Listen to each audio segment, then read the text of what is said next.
Hey,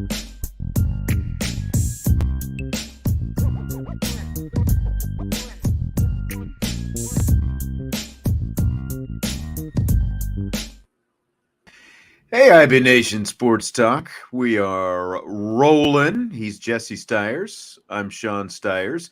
He is sweatier than I. Looking good, looking sharp. Had to just watch the Cubs lose another game. Yeah, I'm sure you're pretty happy about that. They tied it up and then gave up a homer in the bottom of the eighth as soon as they tied it up.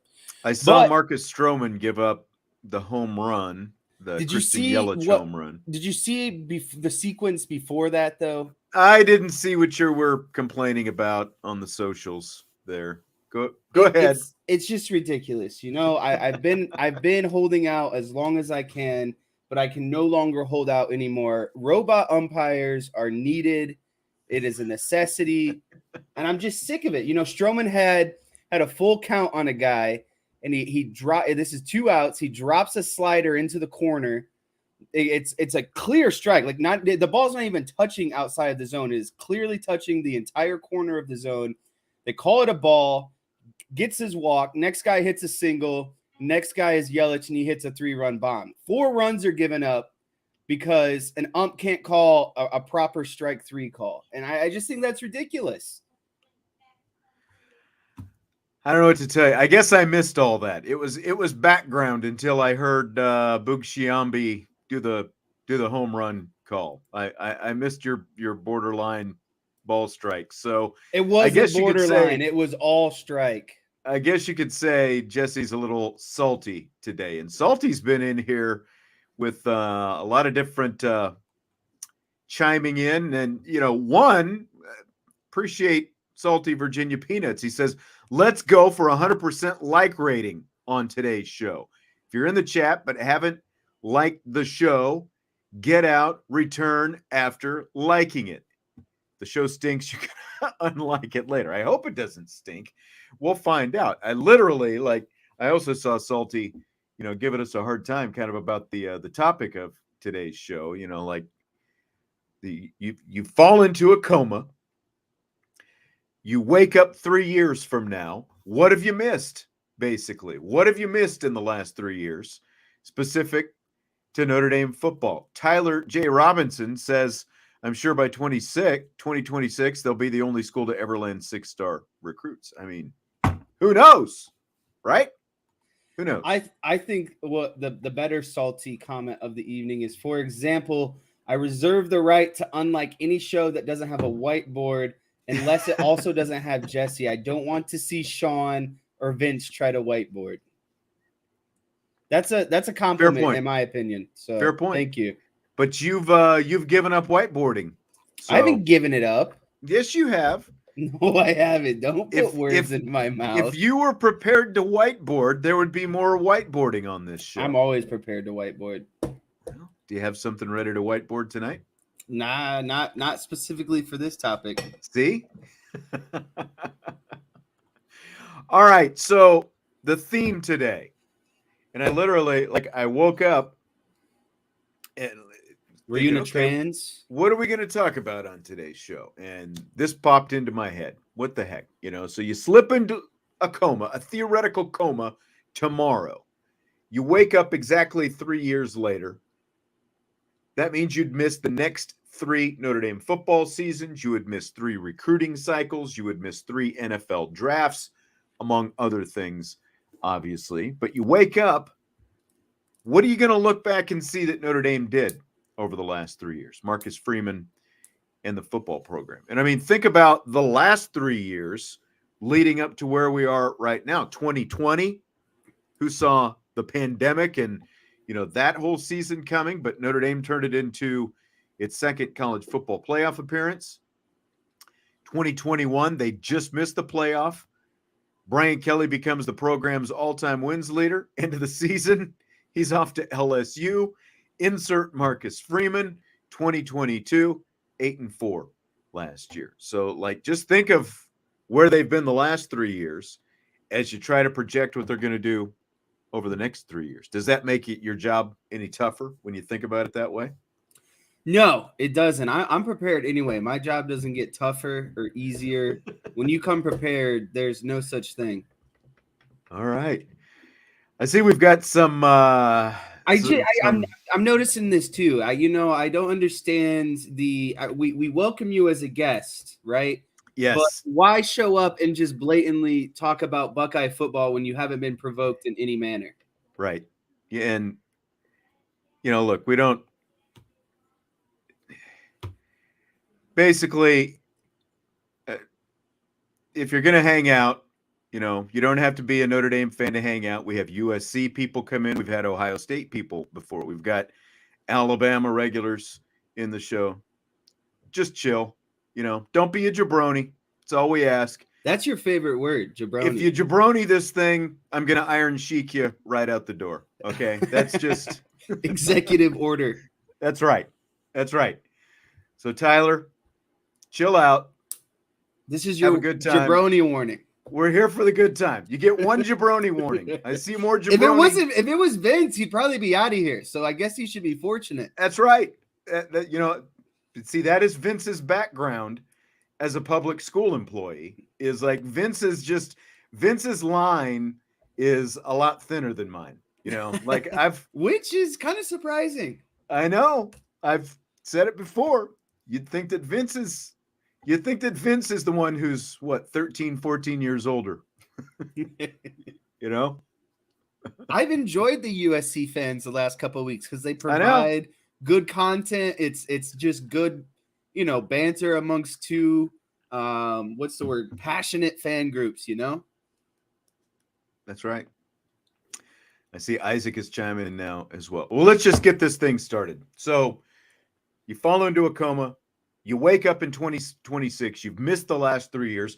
How many college football playoff appearances did you just miss for Notre Dame in a 3-year I missed stretch? a solid 2 appearances from Notre Dame in the college football playoff. And I would say the only pass that I'm giving is this season when it's a field of 4. But when we're going into the field of 12, I don't think there's any reason or any excuse that Notre Dame can't be in those playoffs. You can't tell me that Notre Dame can't be a top 12 team in the country back-to-back years. It's a lot easier to be a top 12 than a top 4, obviously, So I think that really you could make the case that if Notre Dame only loses one game this year, that they will be in the playoffs too. So it's a strong 3 out of 3, definitely 2 out of 3 appearances on my end. The only thing that would give me doubt is what's going to happen at the quarterback position, right? Because you only have Sam Hartman as a 1-year rental. You would like to have him for the year after that when it's a field of 12 teams. And so the thing that's got to be, basically, can they develop quarterbacks? If the answer is yes, then the playoff appearances should also be there at the same time, in my opinion. So I'm a little confused. Is it 3 or is it 2? Because you started off by saying it's 2. 2. It seemed like you went to 3. It's 2, but 3 is not out. It's very reachable at the same time.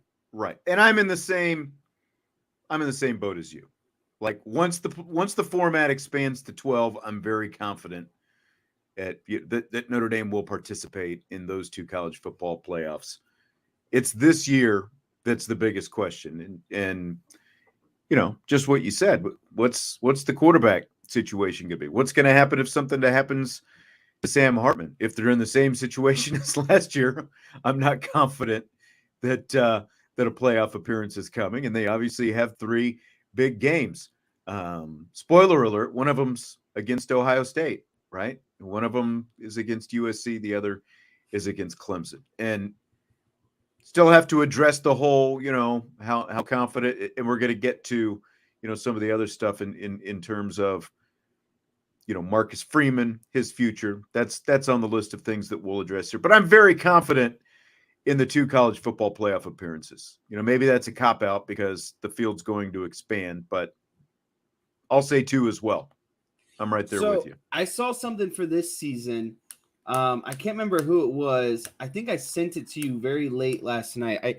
That's the thing is I start laying down in the evening time and I start catching up on a lot of stuff that I miss. And I see a lot of interesting tweets and I'll start firing them out to people. But then I realized it's like midnight. So either you don't see it when you wake up, or you see it and you're like, oh, okay, that's cool, as you're like still kind of waking up, or you see it later on the day and you're like, oh, that was pretty interesting. But what I saw last night is that Notre Dame is actually it was a breakdown of the teams and how many games they're favored in this season, and it was 12, 11, 10, 9. Where do you think Notre Dame fell in those? Are they favored in 12 games, 11 games, 10 games, or 9 games? Well, I saw this list and you did send it to me.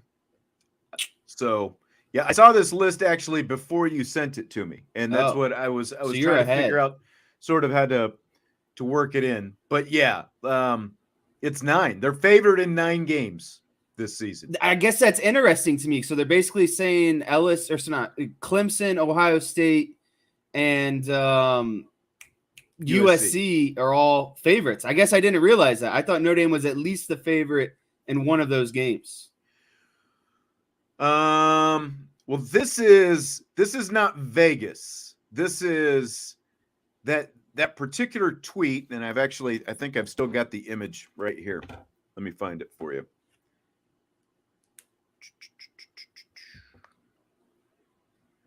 I actually had screenshot that.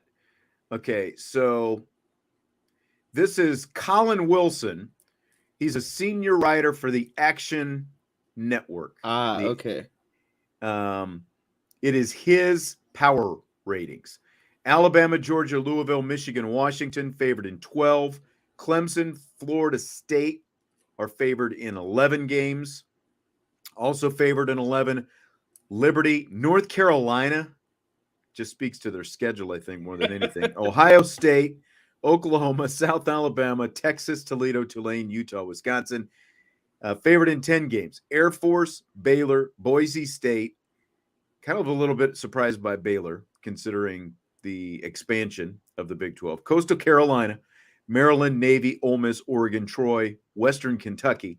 And favored in 9 games in Colin Wilson's Action Network HQ power ratings. Kentucky, Louisiana, LSU, Marshall, Memphis, Northern Illinois, North Texas, Notre Dame, Oregon State, Penn State, Rice, Texas Tech, and UCLA.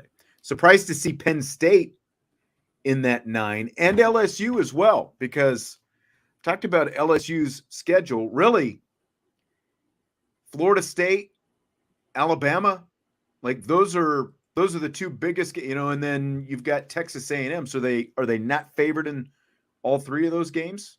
That would be interesting, because I feel like, again, obviously beating Alabama back-to-back years is not easy, but I feel like LSU in comparison to Notre Dame, LSU has fewer big game hurdles to clear than Notre Dame does, for example, when you look at the 2 schedules. Yeah. I guess overall what I was kind of just tying back into this, this upcoming season, and, if we woke up in a coma, would you be surprised if Notre Dame lost all 3 games against USC, Ohio State, and Clemson? Yes. Yes, I would.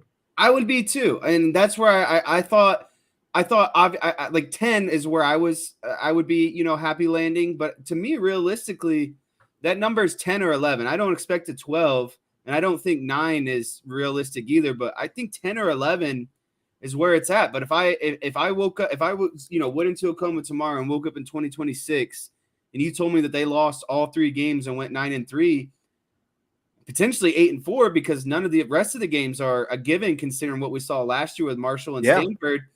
I mean, that would be a failure of a season, in my opinion. For this year, if they lose all 3. Yeah. Oh, absolutely. Absolutely. I don't think that you can at Notre Dame. You can't lose the 3 biggest games of the season. You at least have to win one of those. And to me, not to make expectations too high, but I think you need to win 2 of those 3. Let's save that, because we've got where Marcus Freeman fits into our sort of future projections, waking up 3 years from now. We've got that coming up in a little bit, but we've got Notre Dame in 2 college football playoffs in the next 3 years is what we started off with. So how many actual playoff wins will they have? And remember, Again, 4-team field this year. Starting next year, though, 12-team field, and there will be 4 rounds of the playoff when the playoff expands to 12. So how many playoff wins will they have in the next 3 years? So I'm trying to go through the 12 would go down. So here's what it looks buys? like. There's got to be buys. So the top 4 seeds get a bye, right? And that means the other 8 teams play the first round. And then it goes down to 8. Here's how it goes. You've got it'll basically take 2 wins for Notre Dame to get to the semifinals because they're never going to get a bye because of the agreement that they have with the playoff. So they play the first round. You win there, then you play one of the top 4 seeds. That's the quarterfinals. You win there, you get to the semifinals. So you've got to win 2 games to get to the semis. Got to win 3 games to get to the national championship game. You've got to win 4 games if you're Notre Dame to win it all. Oof. So we are talking about playoff wins in the next 3 seasons. I think this year you can chalk up 1 at maximum. The year after that, I think you can give another 1 to 2. And then the year after that, I would definitely say 2. So I would say at minimum 3 playoff wins. I would realistically like to sit somewhere around the 4 range is where I would like to land. And I think that you could, like I said, you could maybe steal 1 this year. Next year, I think if you definitely have to get in and you have to win 1 and get to that, stage of 8 essentially. And I think there's where it becomes a tougher matchup. But then the year after that, I would expect to win and then to get past the hurdle that you didn't get the year before. So I'm going to say 3 playoff wins is a lock, and then a push would be 4. I'm in that range as well. I'm really curious to see the first couple years of the playoff. Does a team that has to play in that first round, how far do they get? Teams that have to play more games. Obviously, you're going to be lower seeded as well. But at the same time, remember, it's the 4 highest seeded conference champions that get those buys. So theoretically, you could be a number 4 seed, whereas Notre Dame could be the number 1 or number 2 ranked team in the nation, but only be a 5 seed because of the fact that they're not going to get a first round bye. But teams that have to play in the first round, I'm really curious to see, do they, how quickly one of them gets to a national championship game. Again, you got to win 3 just to get to the national championship game. But I'm with you. I think those first couple of years of the playoffs, Notre Dame will combine for 3 wins and maybe even more, because by 2020, let me see, we're waking up in 2026. So we got the 23, 24, 25 seasons. Is CJ Carr the guy leading the Irish in those games? Is Kenny Minchie the guy leading the Irish in those games? It's going to be really curious to see. And, what quarterback recruiting starts to look like. And what do you think about that? Quarterback development. What do you think it looks like over these next 3 years? Yeah, so quarterback development is, to me, been Notre Dame's biggest downside in the last decade and a half. I mean, really, since Brady Quinn and Jimmy Clausen, it's been bad. And Ian Book, good quarterback, homegrown, whatever. But Ian Book was like a solid system quarterback, it felt like to me. Like, you couldn't place Ian Book on another team and he would get better or even maybe play the same, in my opinion. So that Ian Book as a quarterback development is a toss-up to me. I think they did what they needed to do to fit him into Notre Dame.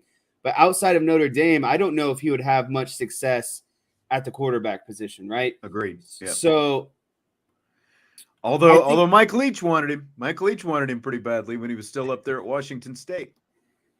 Yeah, and maybe that would have worked out, but I just don't really necessarily see it.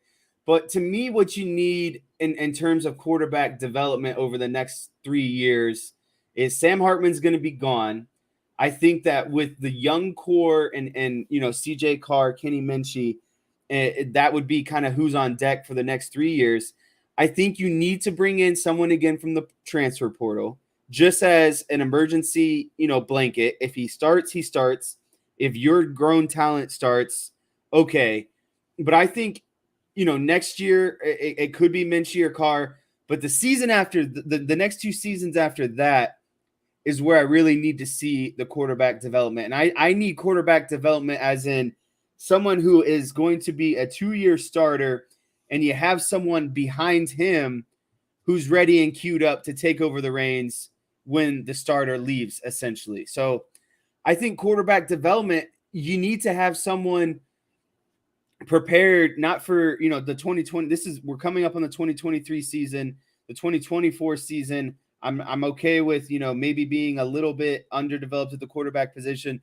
But when it comes to 2025 and 2026, I think you need a solid 1-2 punch of whoever that is and being prepared for worst case scenario. So if one goes down, there shouldn't be a drop off in 2, and 1 should be good enough to take you to those college football playoff appearances and get you those college football playoff wins.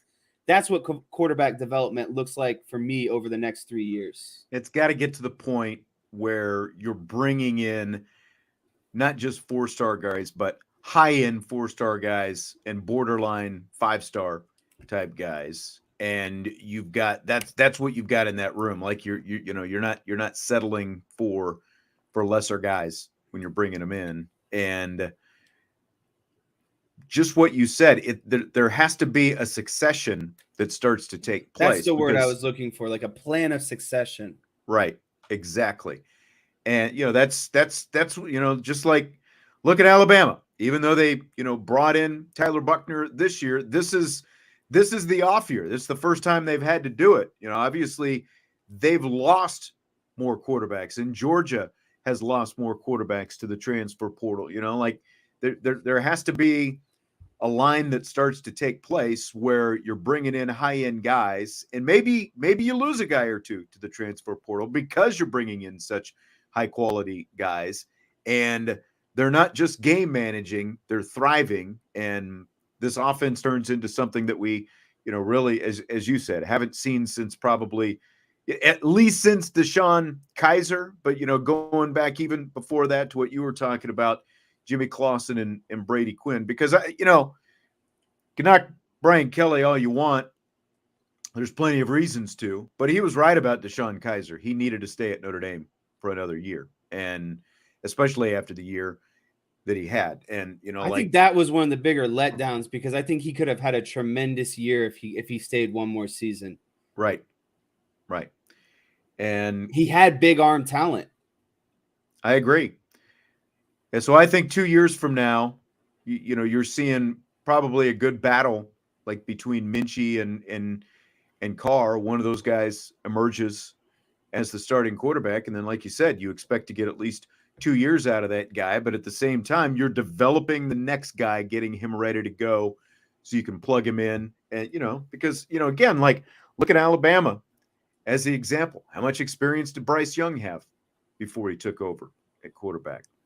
To me, what the ideal situation is I really like CJ Carr and the prospects of CJ Carr, and to me, a good quarterback development season.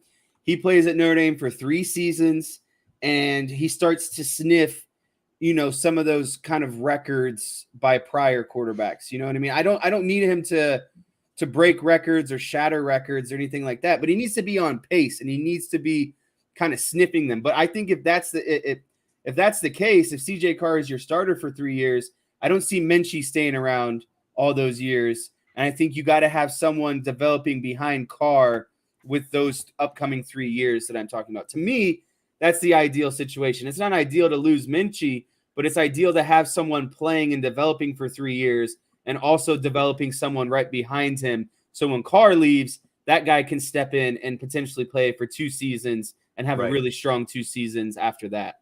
Right. And then the next guy and the next guy and the next guy. Right. Like they need to somehow start a conveyor belt of quarterbacks. And I know that's probably everyone's dream, right? But like it's Notre Dame. Like it shouldn't be as big of an issue as it's been recently. And I think that someone like Gino Guidugli can help with that. because he can offload some of the quarterback responsibilities, recruiting, etc. And so I just, as a whole, Notre Dame needs to develop at the quarterback position, not only in terms of production by the quarterback himself, but it's a coaching staff thing. It's, you got to have the continuous rotation or conveyor belt of quarterbacks coming in. Yes, Sean Davis and I were talking the other day just about this very thing, about you plug quarterback in, you kind of hand off that baton. We were talking about recruiting as well, and kind of how the quarterback plays into it. You get a higher level of quarterback, and it automatically helps offset, like Notre Dame is recruiting at a higher, they're still recruiting at a higher level under Marcus Freeman, even though they've missed out on some of these big time guys. But if the big time guys that you start to get are at least the quarterbacks, that elevates everything else. If you start to get much higher level play and not playing around the quarterback, like you're playing through the quarterback, that really becomes a game changer for the program.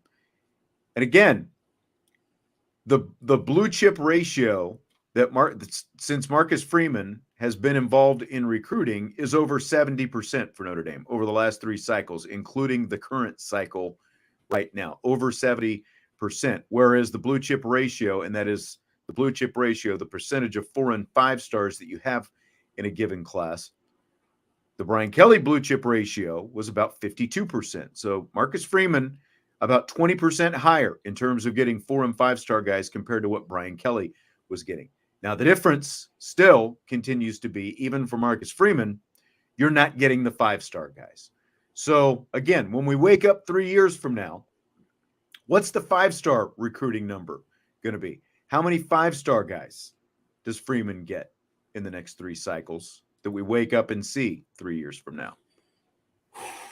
So this one's hard to get to remove, like, personal, like, wants and needs, right? Like, it's one thing to say, oh, I expect this many 5 stars, but like, what's a true realistic number, right? What's exactly?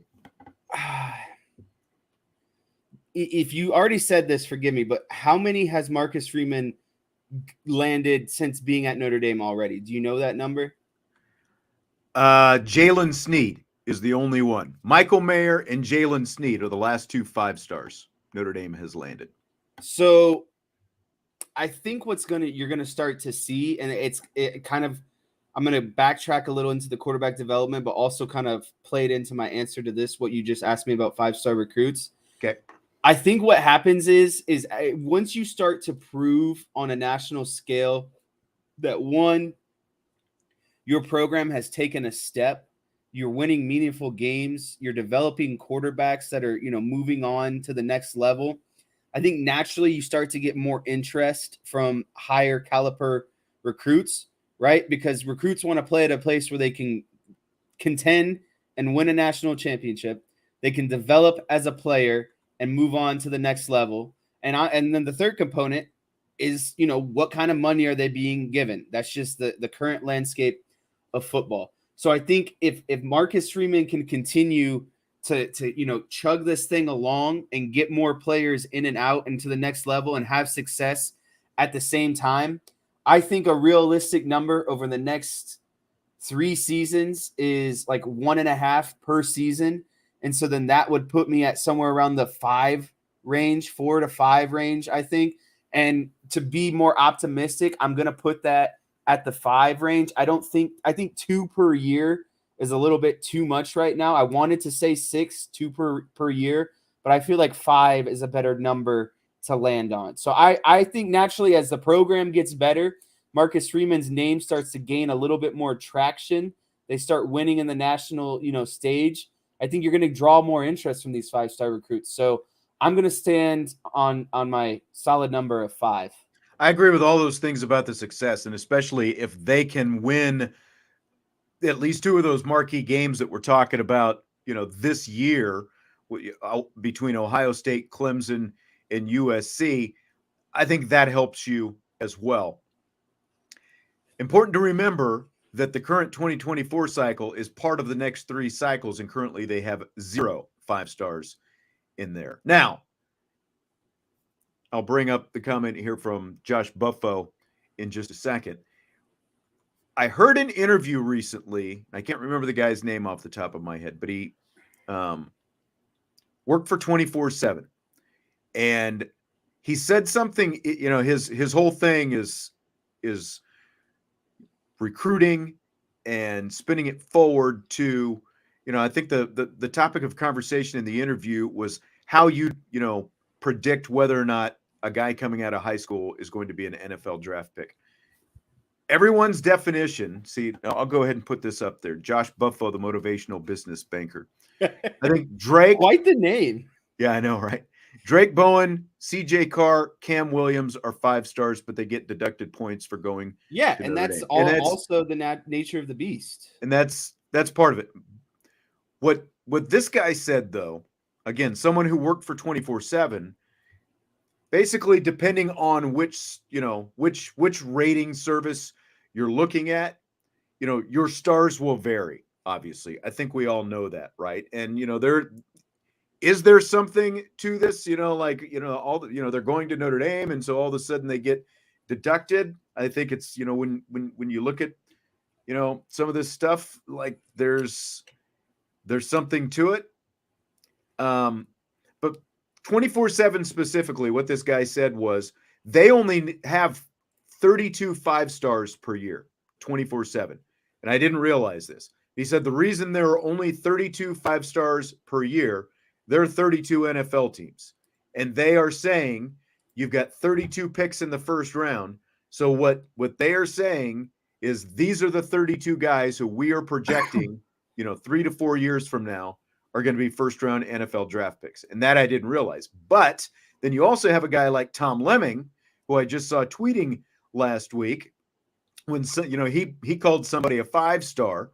And somebody tweeted back at him, well, who are you calling a 5-star? I haven't seen them called a 5-star in, any of these different, rankings. And Tom Lemming said, I created the star system, 30 years ago. And he said he names 50 to 60 guys per year. So while 24/7 is only going to have 32, Tom Lemming, the guy who created the system, has 50, almost twice as many that he calls 5-stars. So it's, there is a variance there. But I guess what I'm saying, to boil it all down, back to what you were talking about, you start doing better in these marquee games. You're in the college football playoff. All that is going to help you. How does NIL factor in, though? That is still going to be a huge factor going forward. So I'm going to go on the conservative side, and I will say three 3-stars in the next 3 cycles is my answer. Yeah. I was thinking like a good solid bet is 1 per year, and I'd be acceptable, happy with that. And then again, my ceiling would be, 2 per year. So that puts you at 6. Right. So anything between 3 and 6, I think is, well, I guess I should say anything above 3 is considered a win for me. But I just felt like 5 is the number that's actually going to hit. Like if I was going to bet, I would put it 5 on the dot. And I think that would you would literally make a bet that they'll get 5 5-stars in the next 3 cycles. About that. You froze up there for a second. What'd you say? Yeah, I would do 5 or more. And I would feel very comfortable about that. Whew, man. I would not. I think that we've just tapped into Marcus Freeman right now. And he didn't have the greatest season last year. And when he puts on success in these next coming years, I think that's where you're going to add just a couple more. Like, again, like that. That's why that 1.5 number was so kind of critical to me. Because I feel like you're going to get, instead of 1 per year, you're going to get that bump up to like 1.5 per year. And so that's kind of where I'm coming from. All right. Chi-Town, going back to what we were talking about with the quarterbacks. Where does Angeli fit over the next few seasons? Ooh, I think Angeli is going to be a Notre Dame lifer.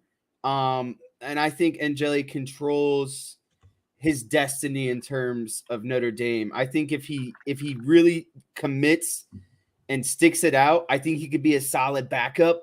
Again, what I think happens is CJ Carr becomes the starter at some point. Minchie leaves, and then I think Angeli becomes CJ Carr's backup essentially. But I don't see Angeli really leaving, and I don't really see him becoming a full-time starter. I think he's just a very valuable depth piece, and that's no one wants to hear that as a player.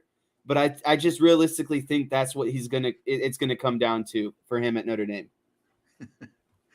Yeah, Mike says we got 7 5-stars until they committed to Notre Dame. I mean, a lot of people would not disagree with you. I just love Steve Angeli for, like, he was doing the CJ Carr stuff during, like what CJ Carr has been doing, in terms of, rallying the recruits, rallying the troops and stuff like that, getting guys to commit, and being all about it. I just think it's really tough. Reverend JMH, I mean, this might not be a bad analogy. Angeli is Mac Jones, and of the college level.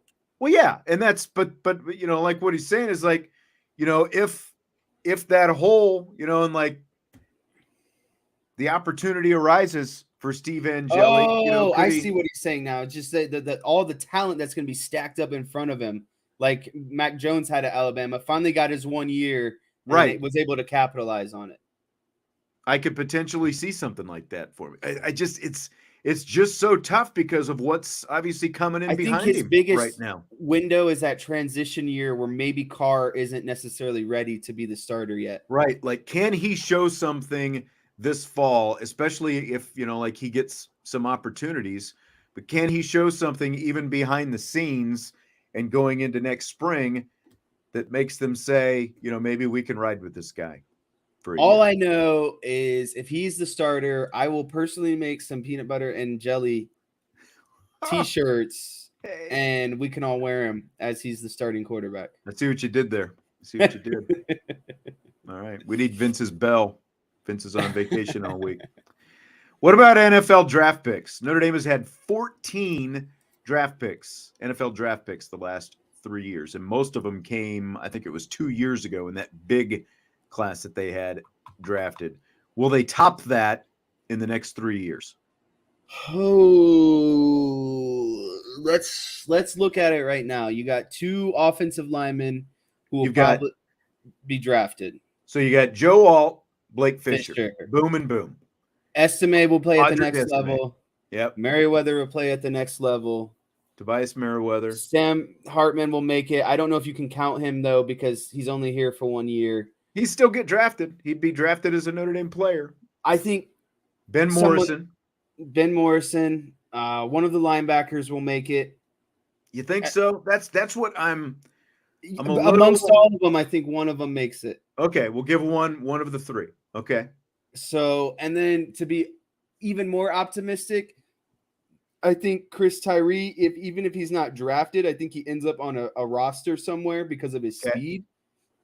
I'm gonna have to set this like pretty over, and I'm gonna go at like 20 is where I'm thinking at. I think it's going to be double because, like, you just started right there. You still got the tight ends, Holden Stays, Eli Raridan, Mitchell Evans. You've got the current freshman receivers, Greathouse Flores. You got all the young linebackers too. Yeah, you got the young linebackers like Drake Bowen. You've got Christian Gray. You've got Jeremiah Love. Like Jalen Sneed is still in there. I think someone threw Cam Hart in there. Cam Hart. Yep, I forgot about Cam Hart. Like, I think they'll double it. Riley Mills is still a possibility. I think they'll double it. I think they'll have at least 28.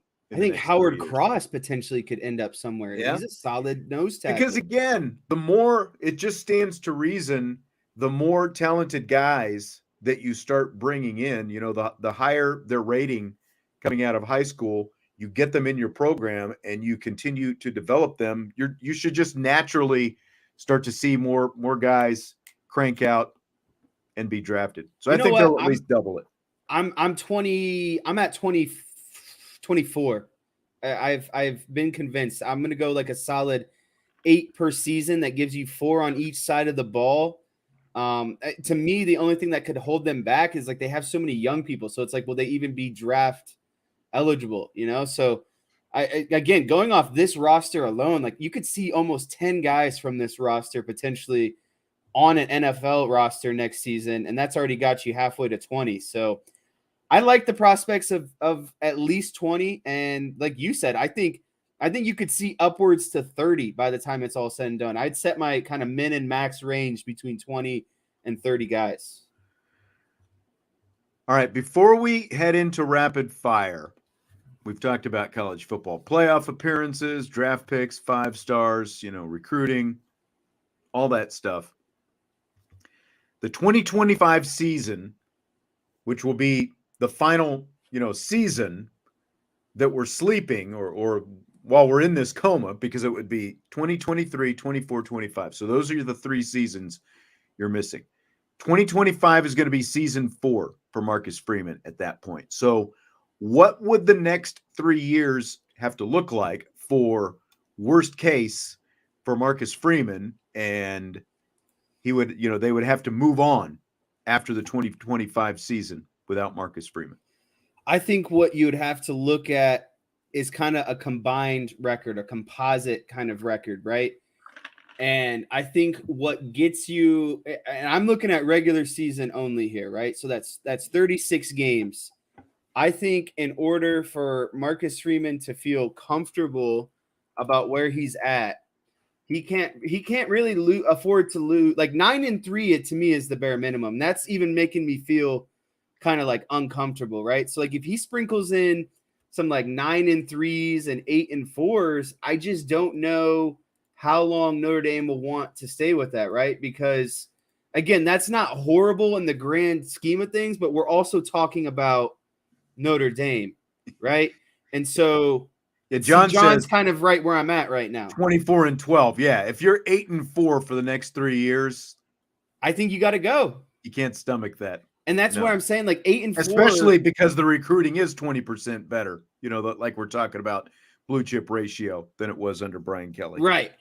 And so then like 8-4 becomes like, ooh, and then 9-3 is like, okay, I can kind of live with it. But it's like we just talked about, if they go 9-3 this year and lose to Ohio State, Clemson, and USC, you don't feel good about this season, right? Right. And so to me, I think in terms of, total wins, he's got to be 25 or above out of 36.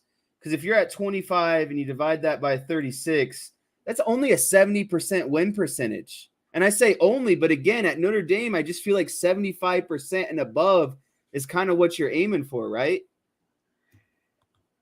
See, and I agree with what DJ is saying. In the expanded playoff, like we were talking about, he needs to make the playoff both years, and it might not be both, but he definitely needs to make it one of those 2 years, I think. Oh, 100 in the expanded. But again, playoff, that also puts you well better than the 24-12 mark. Assuming you don't have a disaster season in the next 2 years. Right. And so I'm very, John and I think agree on that. I think 24 wins and above is where you have to be. And that's like bare minimum. I would feel very, very uncomfortable about that. I think realistically, he should be at 27 wins or more in the next 3 seasons. That puts you at 9-3 every year. And I think that's bare minimum. I think it's very achievable for this team to go 10-2 comfortably 3 years in a row and be at, 30 wins or more. And I don't think he's going to be held to that standard, but I think if he's 8-4 every year, he gets the boot. I definitely agree with that. If you're talking about 4 losses, because that would be 4 years in a row. If that's what you're doing, because he's already got a 4-loss season, and if you're doing that 3 more years in a row, that's not what anybody signed up for, right? When you hired Marcus Freeman, like no matter how much leeway and all that stuff that like you knew that there were going to be some growing pains and all those different things, but that's you can't go from a team that won double digits 5 years in a row to 8-4 or worse 4 years in a row. It's because again, I think kind of like what Mr. 2.0 is saying, 9-3 is the record where you decide based on how the roster and other things are projecting going forward, because again, you're looking at a higher level of talent that's walking in the door right now. And like you look at Brian Kelly's first couple of seasons, remember they lost to Navy and Tulsa back-to-back weeks, by the way, in year number 1. Then they had a hiccup against South Florida in year number 2. And then, of course, year number 3, they lose to Pittsburgh. Year number 4, the Northwestern loss. I forgot that, and I went back and looked. Arizona State was a top 10 team when they beat Notre Dame. That was at Arizona State, and it felt I can't remember who the defensive coordinator was, but he blitzed Notre Dame every damn play. Yeah. So what's, again, out of your regular season 12, 24, 36, what's that minimal win number got to be for you?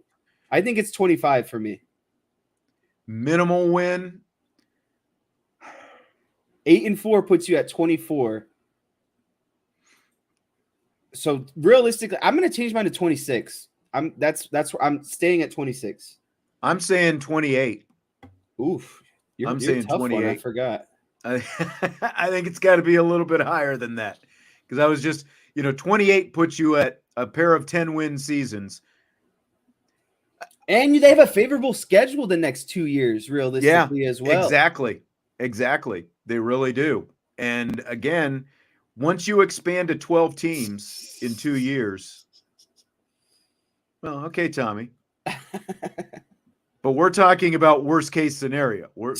Tommy, does that mean they go 12-0, 3 straight regular seasons, and then lose in the playoffs? Yeah, I mean that's You'd really be trucking at that point. Again, and we're not saying that they will. We're not obviously not saying that we want them to. This is just worst case scenario. What would the worst case scenario look like if that were going to happen? We've got much more to discuss. Are you ready for rapid fire? Oof.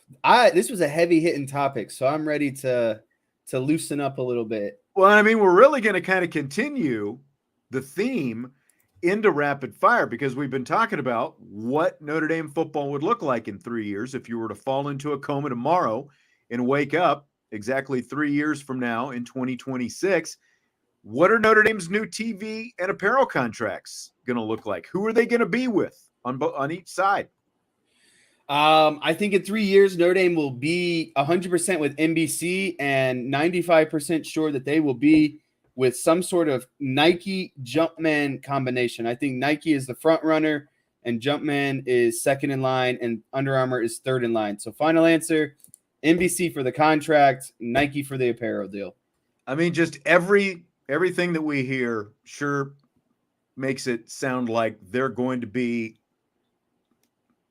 rubber stamping who they're with right now. Like NBC seems like the bigger lock to me at this point. And, they've got longer to get that deal figured out. Tommy thinks it's going to be NBC and Nike Jumpman. We're going to find out the apparel contract here pretty soon, but I would be mildly surprised if they're not still with Under Armour as well. Now, we've had some speculation about, is there maybe some wiggle room with the shoes and things like that?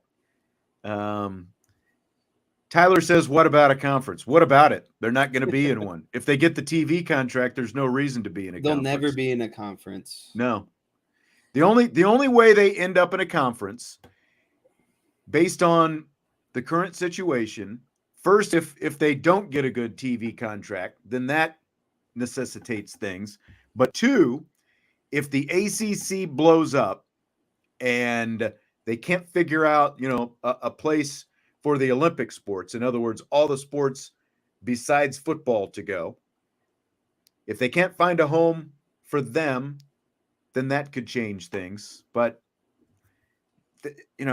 they're not going to be in a conference. As long as they get that, they've got access to the college football playoff because the playoff is expanding to 12. It's going to be easier for them and for other teams as well to get into the playoff, obviously, once you go to 12. And so you've already got that access. If you get the kind of TV contract that you're looking for, then that takes care of that. That's always been, those have been the two the two biggest must-haves is that Jack Swarbrick has talked about for years now is the TV contract and access to the college football playoff. So if you get the TV contract, you've got both of those. And as I've said a couple of times before, you got to remember they don't have to get the $75 million per year that the Big Ten teams are getting, because if you're Notre Dame and you're independent and you're in the college football playoff, guess what? Big Ten schools and SEC schools and Big 12 schools and Pac-12 schools, assuming any of them actually get into the playoff, they all have to share their revenue with their conferences. Notre Dame as an independent gets to keep every cent of their college football playoff revenue. So that helps offset any money that you're not getting from a bigger TV contract with either the Big Ten or the SEC. And they're still going to get more annually than the Big 12, the Pac-12, and the ACC are going to get, because they also get a share of the ACC money. So yeah, and I think another important point is, every Saturday that Notre Dame is at home, you turn your TV on and you don't even need cable, like NBC is one of the most basic channels that almost every TV gets, right? Right. And so no matter where you are in the country, you wake up on Saturday and Notre Dame's playing a home football game. Guess what? You turn on NBC, Notre Dame's going to be playing that game. Guess what? If you turn on Ohio State for their home games, you got to have the Big Ten Network, a cable subscription, some sort of, something. You got to have so much more to watch an Ohio State game. And they're not guaranteed to be on every week that they're playing at home. Notre Dame is guaranteed to be on every TV essentially for every home game, coast to coast across the country. That's the national brand that Notre Dame wants to put out there. That's the reason why. And they're already, because of the NBC contract with the Big Ten, if Notre Dame is playing a Big Ten team, then there's a great chance that both home and away games are going to be on NBC. And, you've already got ESPN televising, most of Notre Dame's road games or Fox. So, yeah, I think it's going to end up staying with NBC. The shoe contract, the apparel contract, maybe a little bit more flux in there, but it sure sounds like right now things are pointing back to Notre Dame staying with both NBC and Under Armour. But I agree, the shoes stink, and that's something that's got to be addressed. They've got to figure out the shoe aspect of it, because it's not just the cleats. Those Under Armour cleats are like playing in plastic, man. Those are bad. Yep. What about facilities? Do you think Notre Dame will have at least broken ground on a new football facility in the next 3 years? I'm going to have to say no, because the recent renovations to the stadium, I think that's got to last them X amount of years. And I think that it's going to – I don't know what X amount of years is, but I know X amount of years is definitely going to be longer than 2026. I just think if you were going to do major improvements, it needed to be a part of the last major improvements. And so the next round of a major improvements, you're probably not going to see for another 10 to 15 years at minimum, in my opinion. They've been talking about it for a while, and unless it's a staged kind of thing, which I wouldn't be privy to, because I don't know the master plan. Right. Marcus Freeman addressed it, in his rounds of speaking, his one-on-ones with the media. He's talked about, he has come out and said, we need more office space. Basically, they need space for the staff. They need space for the team to eat. They need a kitchen. They need all those things. It's been talked about for a while, though. 3 years, I'll say they've at least broken ground on something, because it's something that has got to be addressed. How quickly they get to it, I don't know, but 3 years is a lot of run up. So I'll say within 3 years, at least something is broken ground on a new facility. I'll say it will. Over under 1/2 Heisman Trophy finalists for the Fighting Irish in the next 3 seasons. So like 0.5 or 1.5? I need clarification. 0.5. So it's either half. It's either one or none. Over under 1/2. That's right. One or none. I'm going to go over. Sam Hartman's going to be a finalist. And I'd almost bump this to 2, depending on what happens with CJ Carr. But to me, 1 is a guarantee, 2 is a push. So to answer your original question, I'm going to take the over in the 0.5. I'm gonna go over as well. With all these quarterbacks I coming think up, 1.5 would have been trickier. That's why I was getting yeah. clarification. If this season goes right, Sam Hartman's got a really good chance to be there, as we've talked about before. I think Audric Estime has a really good chance the prior year, the year, not this year, but the 2024 season. I think Audric Estime could be that guy, especially the young quarterback. You can kind of rely on his legs a little bit more, and he's only going to get faster, stronger, better. Everything's going to improve in his game. So I think he's a dark horse candidate for the Heisman as well. I'll take him. I'm still, because of the stable of backs they have, and because of the fact that they're back to 5 guys in that room, I just don't know that, again, That's I think true. Audric There's too Estime many is going to split get some carries. yards. Yeah, but I just don't know that he's going to be able to get enough to be a Heisman guy, especially for a running back. Like, to be a running back to get it. I mean, think of where Josh Adams was. Josh Adams got to a point, and then it kind of slowed down once November. Like, you got to tear it up to be a Heisman finalist as a running back. Yep. Especially with the game that's played today. It's more of a pass game, right? Like, it's more of an air raid. It's not as much of old school, kind of pass or run the ball as much. Again, between Hartman this year and what's coming at quarterback in the next couple of years, potentially after that, I agree with what you're saying. I'm going to go over as well. They will have at least one Heisman finalist in the next 3 years. Do you buy or sell that Notre Dame will have at least one top 10 NFL draft pick in the next 3 years? That's a big buy for me. Joe Alt is obviously the name that comes to mind first. And then outside of that, I think there's a lot of potential. But what's really hard is you just don't know where the dominoes are going to fall in terms of the worst teams and what their kind of biggest needs and concerns are, right? True. And so, like, Notre Dame could have, like, Tobias Merriweather could be a really good wide receiver by the time it's all said and done. But, what are teams' comfortability with taking a wide receiver top 10? And what's the need for a wide receiver top 10? You're more likely looking at an edge rusher or a quarterback or a left tackle. And so, I don't think Sam Hartman's going to go top 10. I don't think CJ Carr and Menchie are going to go top 10 in the next, 3 years. And so to me, you got to start looking at, I don't see any linebackers going in the top 10. I think your biggest case is if Benjamin Morrison can continue what he's doing, he would be your strongest prospect for another top 10 pick in the next 3 years. Right. Joe Alt, Benjamin Morrison, as of right now, are your 2 best shots in the next 3 years to be there.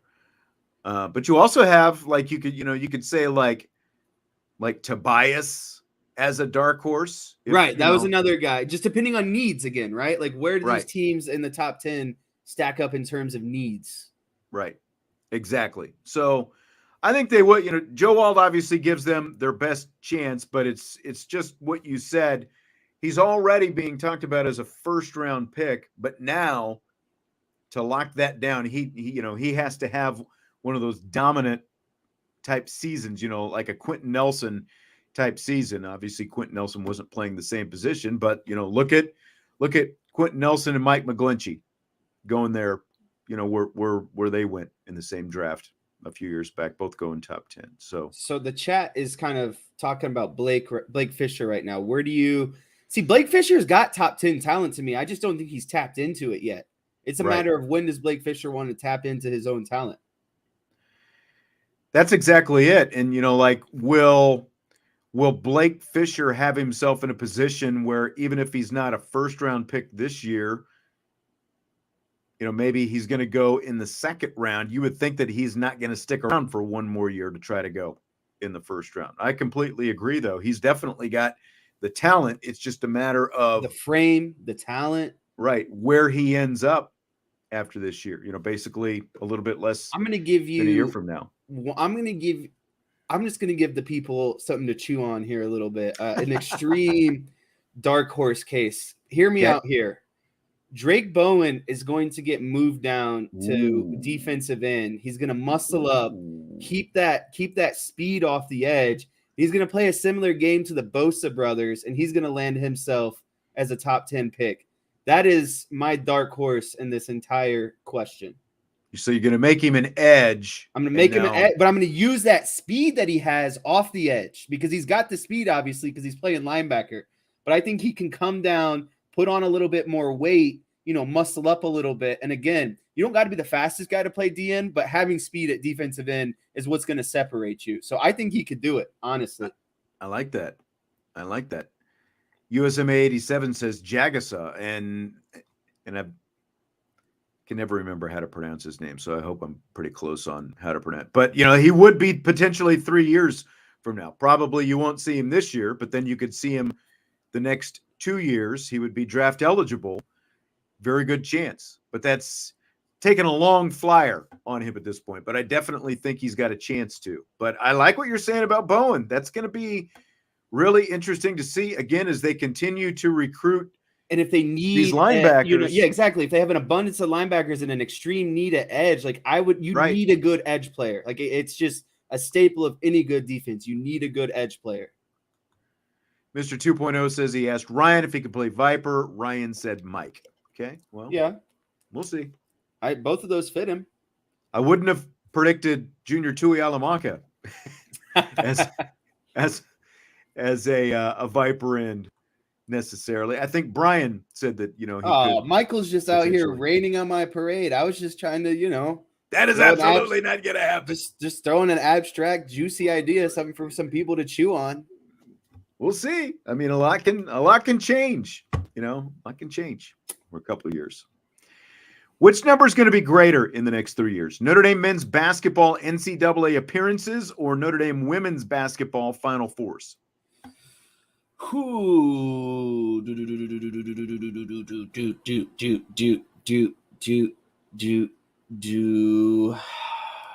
It's almost like even because I don't think Shrewsbury makes it in this first year. I think the women have their strongest chance at a Final Four in recent years this upcoming year.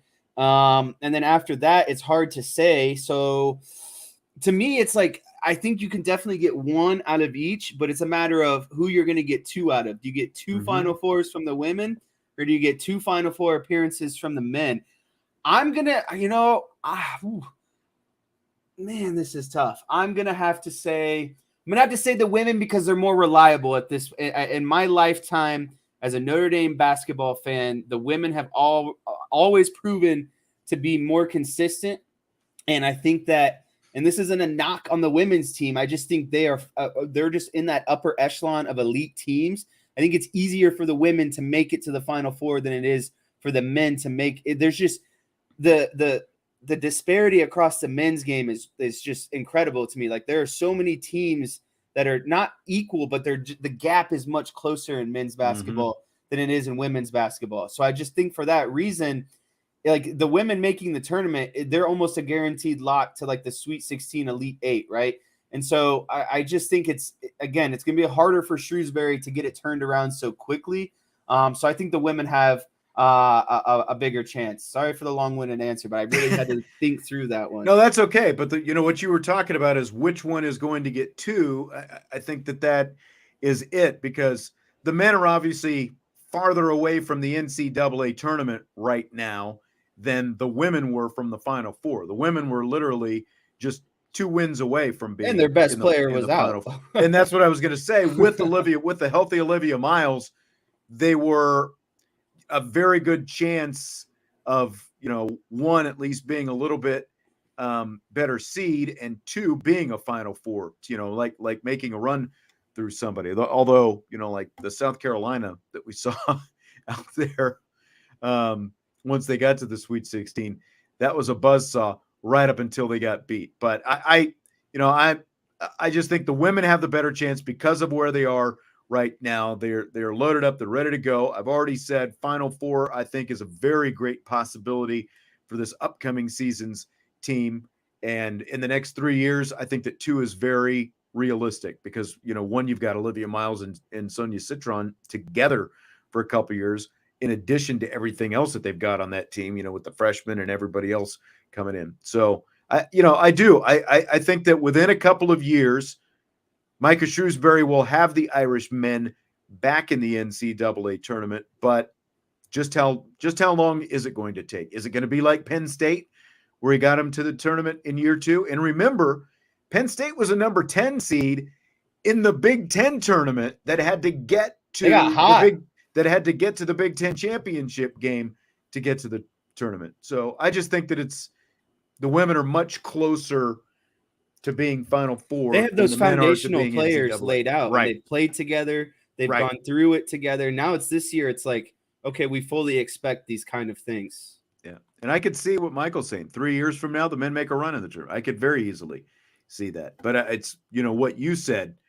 I don't think we necessarily expect them to be close to the tournament this year. It's going to be, what are they next year?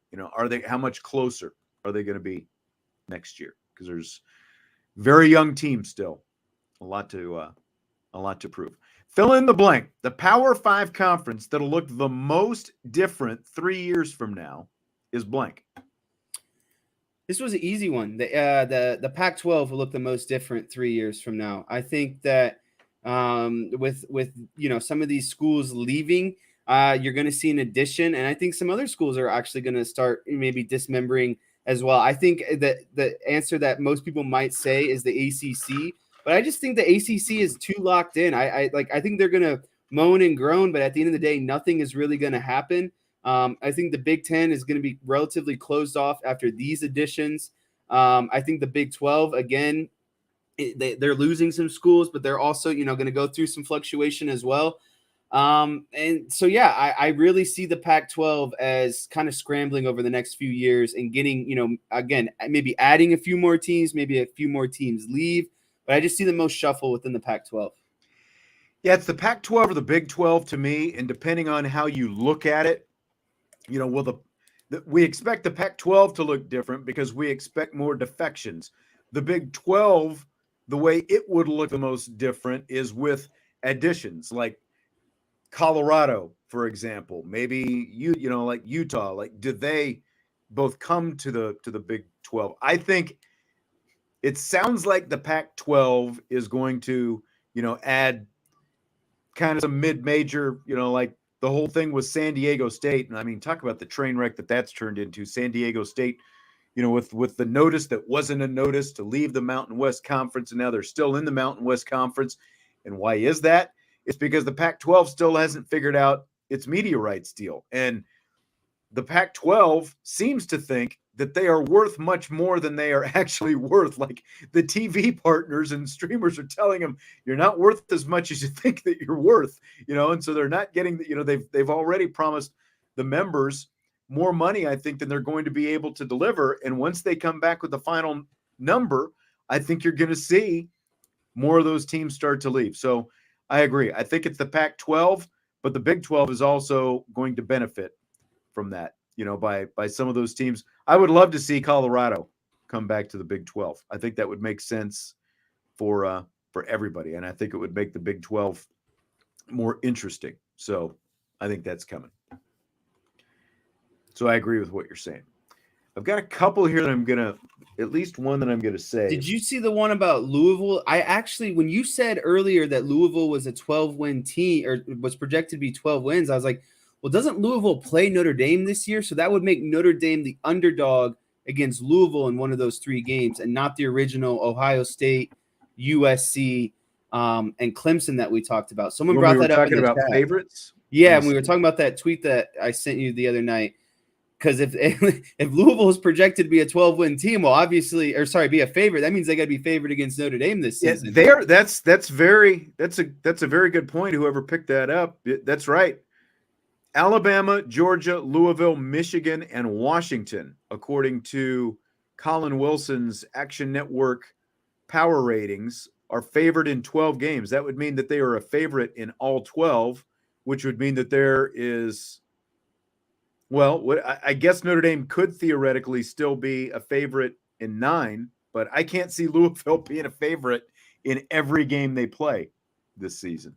Let's go back and look at Louisville's schedule here real quick.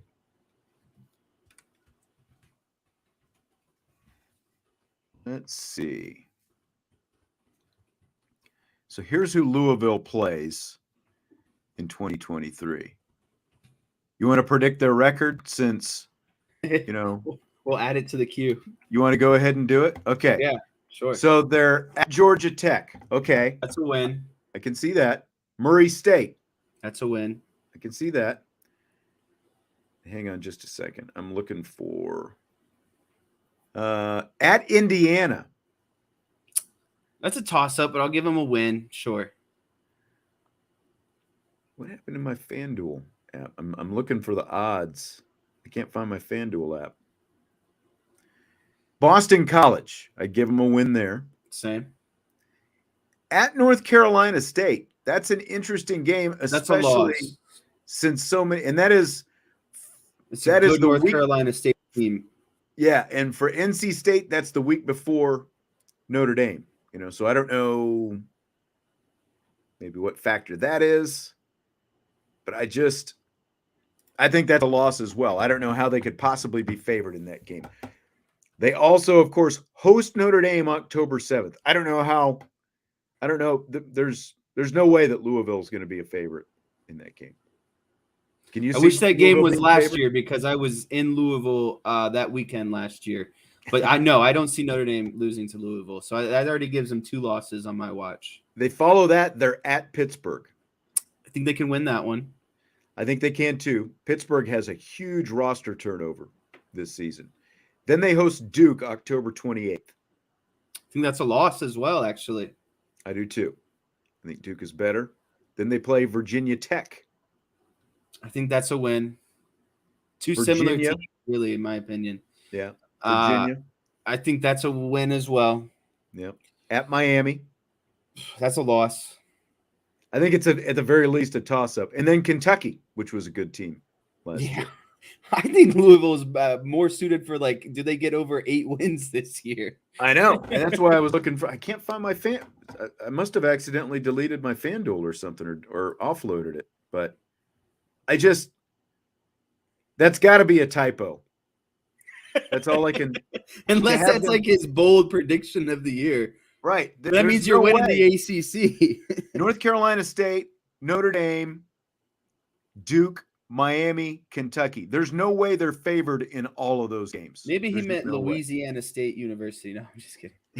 Because he already had them at 9. But yeah, there's at least 3 teams on there where I can comfortably say Louisville is not beating those teams.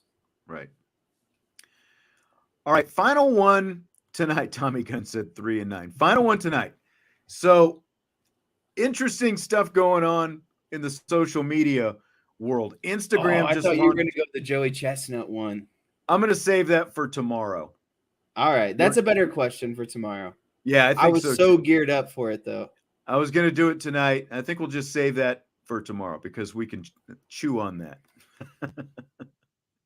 So Instagram just launched a Twitter counterpart called Threads yesterday, and Jack Dorsey, who's the former owner of Twitter, is close to launching his own new platform called Blue Sky. So we've been doing this. You wake up for a coma in 3 years. 3 years from now, which of the 3 do you think more people are going to be using?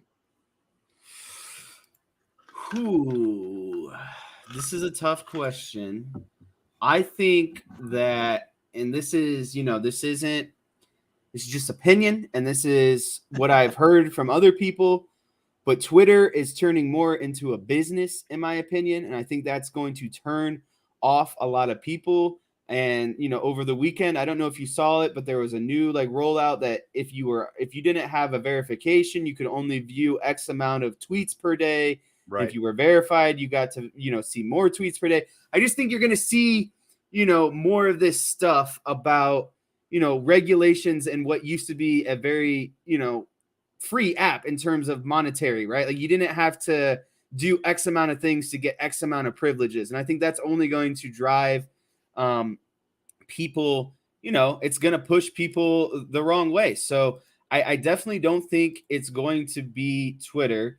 I don't think that Blue Sky will be large enough. So I think that Instagram is going to capitalize on the opportunity and be the biggest social media platform in the next 3 years.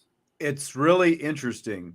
I don't know if you saw today, it took 7 hours for Threads to get to 10 million users. Now it helps of course, they're connected to Facebook and Instagram, and anyone with an Instagram account could automatically set up a Threads account with the same username and password. It just set up your account for you. Now, the downside to Threads, but okay, so Threads got to 10 million users in 7 hours. It took Twitter 780 days to get to 10 million users, which is what, more than 2 years. It took Facebook 852 days. So again, using Facebook, they were able to do it. Here's the thing for me. All I want is, the only reason I use Twitter is to get on there. I want to see basically a sports feed, right? I want to follow the sports people. I want to keep track of what's going on in the world of sports. That's all I want. All I want is a feed that gives me that.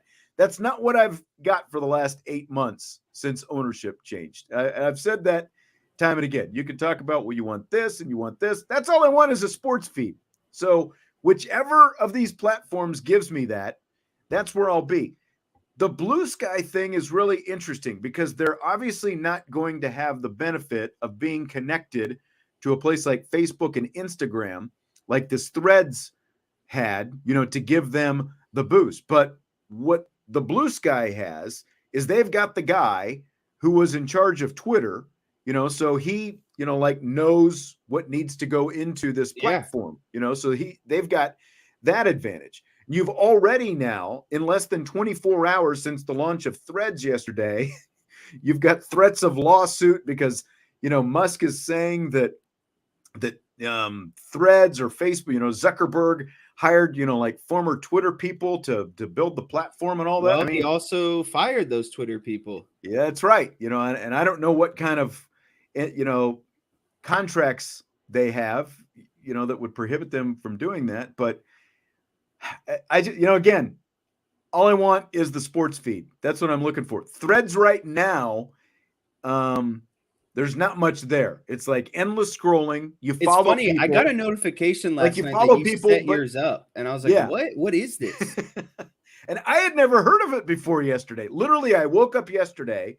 I read an article that this Blue Sky thing that Jack Dorsey is working on is in beta mode, which means it's like they've got it behind the scenes, but you have to have an invitation to join it. So like a select few people are on this Blue Sky.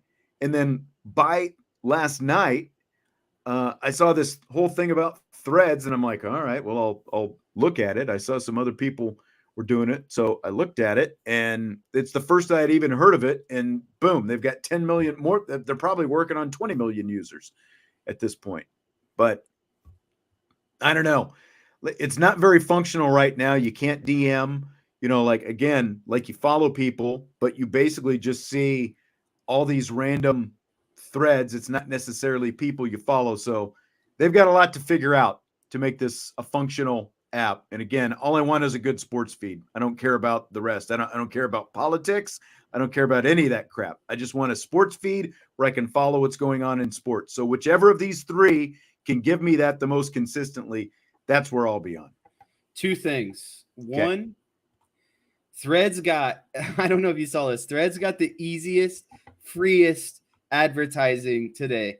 Kevin Durant was on Twitter and he tweeted, hopping on the burner and going over to Threads, or, just something like that. You remember when Kevin Durant had all of those, like he got caught basically with a burner on Twitter with a fake account and like defending himself and getting into arguments with people?